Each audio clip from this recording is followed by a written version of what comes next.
12 to 1 o'clock మీరు first సలాడ్స్తో start చేయండి. Carrot, కీరా, బీట్రూట్ తినగలిగే పచ్చి కూరగాయలు ఏవైనా కానీ ఒక 100-150 గ్రామ్స్ సలాడ్స్ తినండి.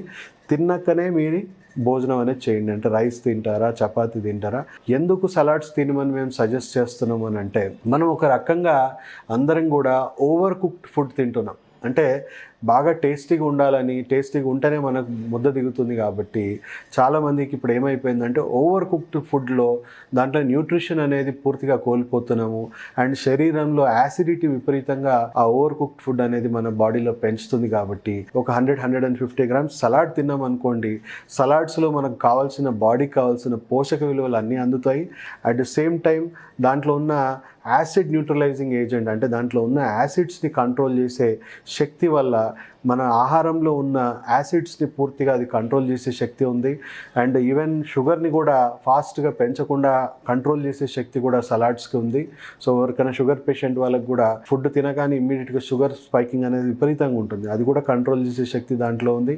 అట్ ద సేమ్ టైం మనం తిన్న ఆహారాన్ని ఈజీగా డైజెస్ట్ చేయగలిగే ఎంజైమ్స్ అన్నీ కూడా మీకు సలాడ్స్లో ఉంది. అందు గురించే లంచ్ తినే ముందైనా డిన్నర్ తినే ముందైనా ఒక 100-150 గ్రామ్స్ సలాడ్స్ తినడం చాలా ఉత్తమం. నైట్ డిన్నర్ వచ్చేసి 7-7:30 వరకే తినేసేయాలి. 8 తర్వాత డైజెషన్ సైకిల్ పూర్తిగా ఎండ్ అయిపోయి నైట్ అసిమిలేషన్ సైకిల్, అంటే రిపేరింగ్ సైకిల్, హార్మోన్ ఇంబ్యాలెన్సెస్ అవన్నీ కరెక్షన్ అవుతూ మనకు బాడీలో రీజనరేషన్ ప్రాసెస్ అంతా కూడా జరిగేది రాత్రిపూటనే. సో దయచేసి ఆ సైకిల్ని మనం అస్సలు డిస్టర్బ్ చేయకూడదు, లేకపోతే మన బాడీలో ఏదో ఒక లోపం అనేది ఏర్పడుతూ ఉంటుంది. సో దయచేసి 7-7:30 వరకే మన డిన్నర్ కంప్లీట్ చేసుకోవాలి. 8 తర్వాత ఏమీ తినకూడదు. అండ్ మధ్యలో ఏదైనా స్నాక్స్ లాగా ఆకలేస్తే జంక్ ఫుడ్ తినకుండా 50 grams to 100 grams mixed dry fruits అనేవి మనం స్నాక్ లాగా తిన్నా సరిపోతుంది.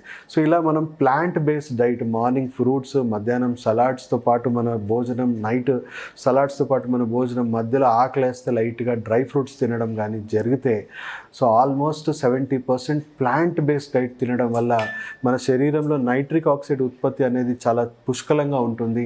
దానివల్ల రక్తనాళాలు ఎప్పుడు కూడా మన బ్లాక్ అయ్యే అవకాశాలు ఉండే, ఎప్పటికప్పుడు మన గుండెకి సంబంధించినవి, బ్రెయిన్ సంబంధించిన రక్తనాళాలు ఎప్పటికీ క్లీన్గా ఉంటుంది. దానివల్ల హార్ట్ అటాక్ వచ్చే అవకాశాలు ఉండవు, మనకు స్ట్రోక్ వచ్చే అవకాశాలు ఉండవు. అండ్ శరీరంలో ప్లాంట్ బేస్డ్ డైట్ వల్ల బాడీలో ఉన్న యాసిడ్ ఆల్కలైన్ మధ్యలో ఉన్న బ్యాలెన్స్ని కూడా మనం చక్కగా మెయింటైన్ చేయొచ్చు. దానివల్ల మనకు క్యాన్సర్ వచ్చే అవకాశం లేదు, ఇన్ఫెక్షన్స్ వచ్చే అవకాశం లేదు, శరీరంలో బోన్స్ కూడా అరిగే అవకాశం ఉండదు. కాబట్టి ఆర్థరైటిస్ లాంటి చాలా రకాల ప్రాబ్లమ్స్ కూడా మనం రాకుండా చేయొచ్చు. సో చక్కగా నేను చెప్పిన డైట్ ప్లాన్ మీరు అందరూ కూడా ఫాలో అయ్యి చక్కటి ఆరోగ్యం పొందాలని నేను కోరుకుంటున్నాను.